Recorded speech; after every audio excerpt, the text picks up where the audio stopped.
faraja.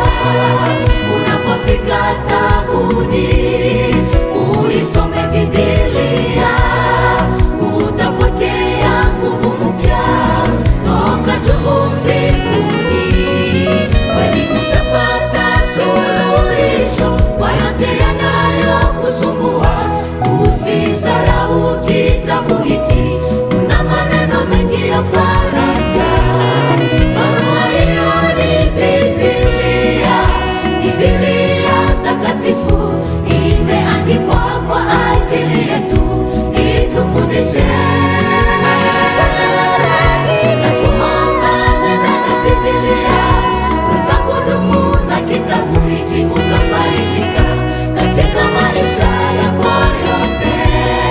Barua hiyo ni Biblia, Biblia takatifu, imeandikwa kwa ajili yetu, itufundishe na kuomba. Nenda na Biblia wenzangu, dumu na kitabu hiki, utafarijika katika maisha yako yote.